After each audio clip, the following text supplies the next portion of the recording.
നമസ്കാരം. മല്ലി വാർത്ത ഇൻസൈഡിലേക്ക് സ്വാഗതം. വളരെ പ്രധാനപ്പെട്ട ഒരു വാർത്തയാണ് ഈ നിമിഷം നമുക്ക് ലഭ്യമാകുന്നത്.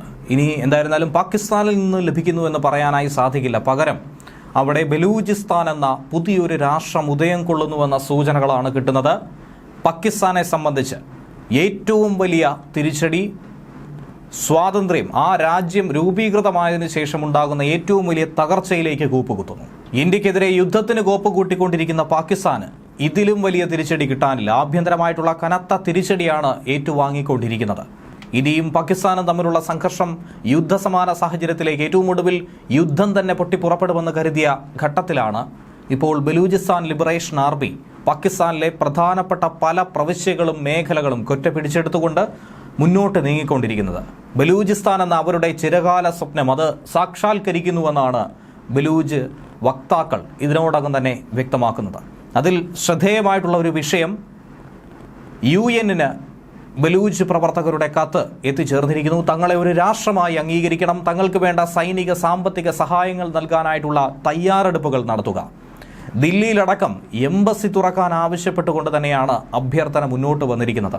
ഇനി പാകിസ്ഥാനില്ല, പകരം നമ്മുടെ അയൽ രാജ്യമെന്ന് പറയുന്നത് ബലൂചിസ്ഥാനാണ്.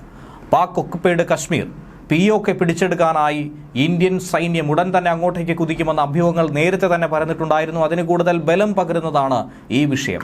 ഇന്നിപ്പോൾ സമൂഹ മാധ്യമത്തിൽ ആകമാനം പ്രചരിച്ചുകൊണ്ടിരിക്കുന്ന ഒരു ചിത്രം, പുതിയ ബലൂചിസ്ഥാന്റെ മാപ്പ്, പഴയകാല പാകിസ്ഥാന്റെ ഇന്നത്തെ ചിത്രം എന്നാണ് പറയുന്നത്. ലോക ഭൂപടത്തിൽ നിന്ന് തന്നെ പാകിസ്ഥാനെ തുടച്ചു നീക്കുന്ന ഒരു അവസ്ഥയിലേക്ക് പാകിസ്ഥാൻ തന്നെ ഇന്ത്യയെ കൊണ്ടുചെന്നെത്തിക്കുമെന്നും, ഒരു ഭാഗത്ത് പഷ്തൂണുകൾ അഫ്ഗാനിസ്ഥാനിലേക്ക് ചേരുമ്പോൾ മറുഭാഗത്ത് പാകിസ്ഥാന്റെ പകുതിയോളം വരുന്ന ബലൂചിസ്ഥാൻ പ്രവിശ്യ അത് പുതിയൊരു രാജ്യമായി തന്നെ മാറുന്നു.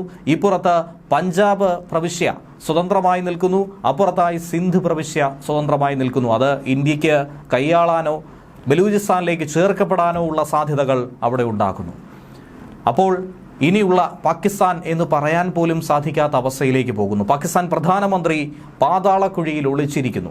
പാകിസ്ഥാന്റെ മുൻ സൈനിക മേധാവിയെ തുറങ്കിലടച്ചിരിക്കുന്നു. ഇതിനപ്പുറം എന്താണ് വേണ്ടത്? സൈനികർക്കിടയിൽ തന്നെ വലിയ അസ്വാരസ്യങ്ങൾ ഉണ്ടാകുന്നു.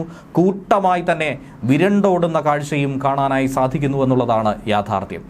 ഇപ്പോൾ ഈ ചർച്ചകൾക്കൊക്കെ തന്നെ തുടക്കമിട്ടിരിക്കുന്നത് പ്രശസ്ത ബലൂജ് എഴുത്തുകാരനായിട്ടുള്ള മിർ യാർ ബലൂജാണ്. ബലൂചിസ്ഥാൻ പാകിസ്ഥാനിൽ നിന്നും സ്വതന്ത്രമാണെന്ന് അവകാശപ്പെട്ടുകൊണ്ടാണ് അദ്ദേഹം രംഗത്ത് വന്നിരിക്കുന്നത്. ന്യൂഡൽഹിയിൽ അതുകൊണ്ട് അതിവേഗം ബലൂജ് എംബസി സ്ഥാപിക്കണമെന്നും ബലൂജ് എംബസി തുറക്കണമെന്നുമാണ് അദ്ദേഹം ഇന്ത്യൻ സർക്കാരിനോട് അഭ്യർത്ഥിച്ചിരിക്കുന്നത്. ബലൂജ് ജനതയ്ക്ക് വേണ്ടി വാദിക്കുന്നതിലൂടെ ഏറ്റവും അധികം സോഷ്യൽ മീഡിയയിൽ അറിയപ്പെടുകയാണ് മിർ യാർ ബലൂജ്. ഇതിനോടകം തന്നെ അദ്ദേഹത്തിൻ്റെ ചർച്ചകൾ, പോസ്റ്റുകൾ ഒക്കെ തന്നെ ശ്രദ്ധേയമായി മാറിയിട്ടുണ്ട്. എക്സിലൂടെ തന്നെ അദ്ദേഹം ബലൂജിൻ്റെ പുനരുജ്ജീവനത്തെക്കുറിച്ചുള്ള പ്രഖ്യാപനം നടത്തിയിട്ടുണ്ട്. കാലാകാലങ്ങളായി, പതിറ്റാണ്ടുകളായി നടത്തിവരുന്ന യുദ്ധം വിജയം കണ്ടിരിക്കുന്നുവെന്നാണ് അദ്ദേഹം തുറന്നു പറയുന്നത്.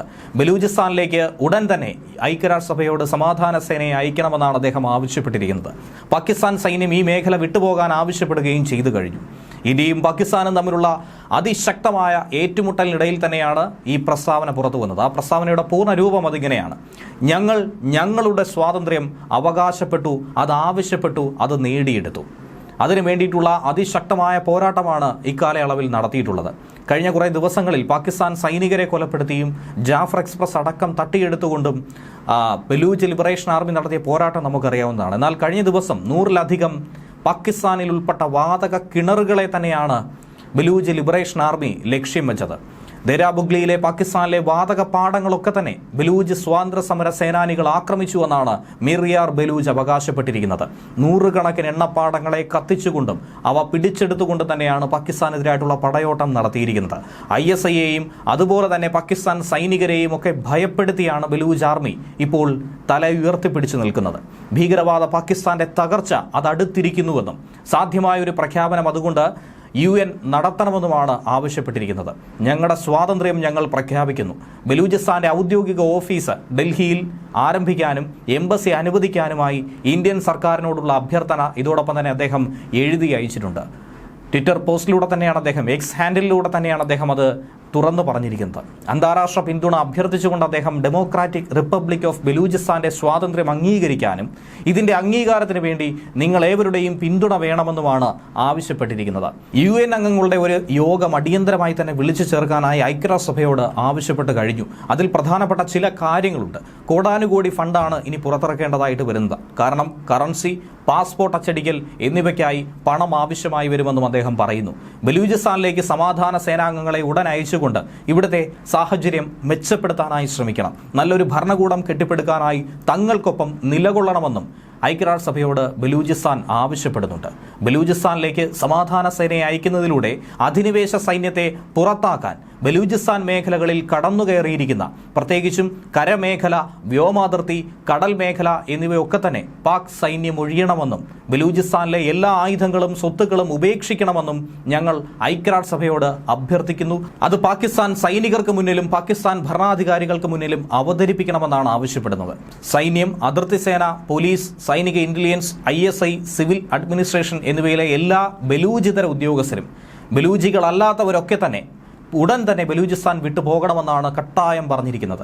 ബലൂചിസ്ഥാന്റെ നിയന്ത്രണം ഉടൻ തന്നെ സ്വതന്ത്ര ബലൂചിസ്ഥാൻ എന്ന ഒരു രാജ്യത്തിന്റെ പുതിയ ഉദയത്തിന് കാരണമായി മാറും. ഒരു പരിവർത്തന നിർണായക ഇടക്കാല ഗവൺമെന്റ് വളരെ വേഗത്തിൽ ഒരു ഇന്ററിംഗ് ഗവൺമെന്റിനെ പ്രഖ്യാപിക്കാൻ തന്നെയാണ് നിലവിൽ BLA തീരുമാനിച്ചിരിക്കുന്നത്.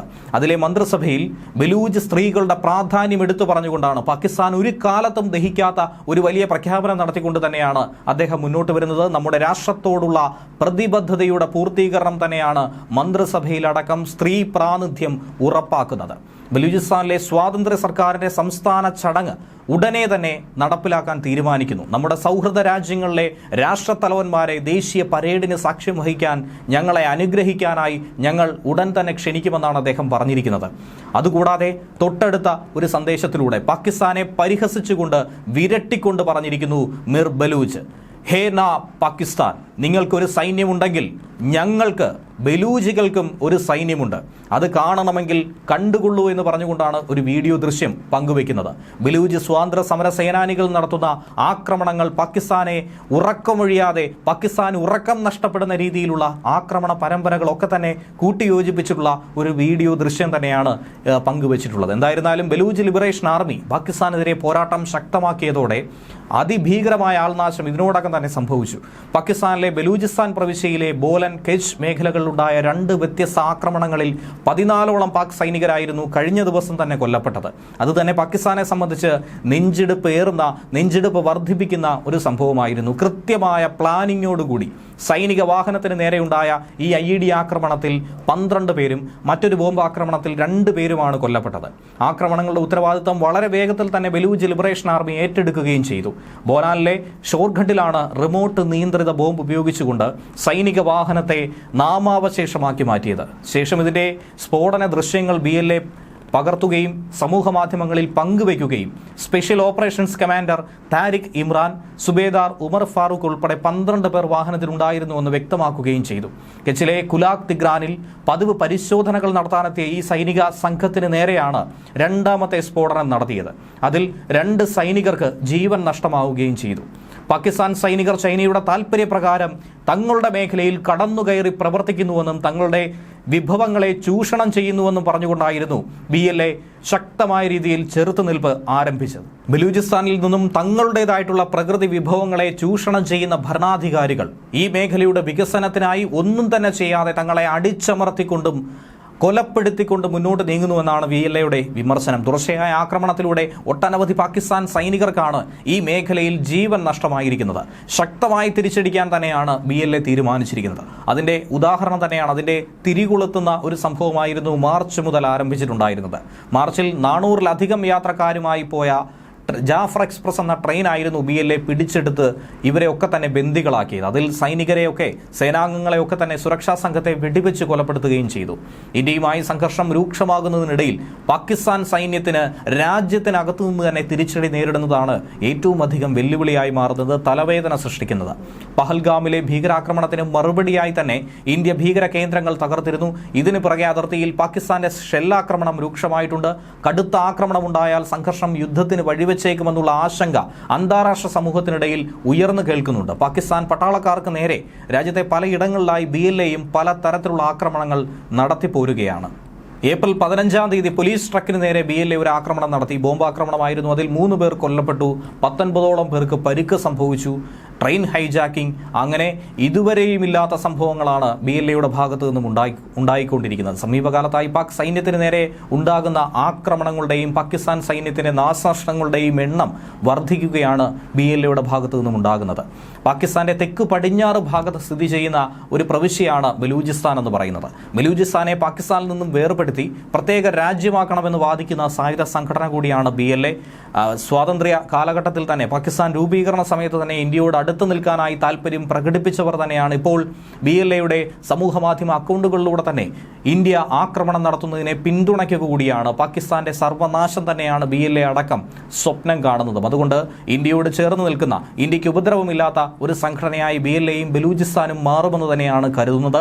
മെയ് 7-ാം തീയതി ഓപ്പറേഷൻ സിന്ദൂറിന്റെ ഭാഗമായി പാകിസ്ഥാൻ പാക് അധിനിവേശ കശ്മീരിലെ ഭീകര ക്യാമ്പുകളൊക്കെ ലക്ഷ്യമിട്ടുകൊണ്ട് ഇന്ത്യ നടത്തിയ ആക്രമണം ഓപ്പറേഷൻ സിന്ദൂർ അതുതന്നെയാണ് ഇതിനെല്ലാം തന്നെ തുടക്കമിട്ടിരിക്കുന്നത്. പഹൽഗാമിലെ ഭീകരാക്രമണത്തിനുള്ള ചുട്ട മറുപടി, അതിനുശേഷം പാകിസ്ഥാന്റെ സർവനാശം അടുത്തു എന്നുള്ളതാണ് യാഥാർത്ഥ്യം. പാകിസ്ഥാൻ സൈനിക അടിസ്ഥാന സൗകര്യങ്ങളെ ഒന്നും തന്നെ ഇതുവരെയും നാം ലക്ഷ്യമിട്ടിട്ടില്ലായിരുന്നു. പക്ഷേ ഇനി അതുണ്ടാകില്ല എന്നുള്ള വ്യക്തമായ മറുപടി വ്യാഴാഴ്ച തന്നെ ഇന്ത്യ നൽകി കഴിഞ്ഞു. കാരണം പാകിസ്ഥാൻ ഡ്രോണുകൾ, മിസൈലുകൾ, തീവ്രമായ പീരങ്കി ഷെല്ലാക്രമണം എന്നിവ ഉപയോഗിച്ചുകൊണ്ട് ഇന്ത്യയുടെ സിവിലിയൻ സൈനിക മേഖലകളെ ഒക്കെ തന്നെ ലക്ഷ്യമിട്ടുകൊണ്ട് പാകിസ്ഥാൻ സൈനികർ സംഘർഷാവസ്ഥ കൂടുതൽ വഷളാക്കുകയായിരുന്നു.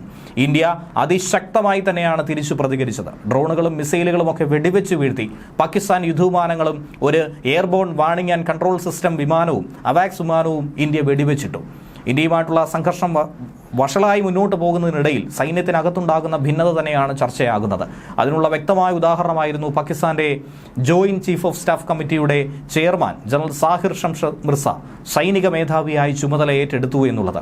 ഔദ്യോഗികമായി അവർ സ്ഥിരീകരിക്കാൻ തയ്യാറായിട്ടില്ലെങ്കിലും നിലവിലുണ്ടായിരുന്ന സൈനിക മേധാവിയായ അസിം മുനീറിനെ കസ്റ്റഡിയിലെടുത്തെന്നും ഒരു അജ്ഞാത കേന്ദ്രത്തിലേക്ക് തുറങ്കിലടയ്ക്കാൻ മാറ്റിയെന്നും രാജ്യദ്രോഹ കുറ്റത്തിന് സൈനിക കോടതിയുടെ നടപടികൾക്ക് വിധേയനാക്കുമെന്നുമുള്ള സൂചനയാണ് ലഭിക്കുന്നത്. എന്തിനേറെ പറയുന്നു, ജനറൽ സാഹിർ ഷംഷദ് മിർസ തന്നെയാണ് മുനീറിനെ കസ്റ്റഡിയിലെടുത്തതെന്നടക്കമുള്ള വിവരങ്ങളാണ് പുറത്തു വന്നുകൊണ്ടിരിക്കുന്നത്. ന്യൂസ് ഡെസ്ക് മലയാളി വാർത്ത.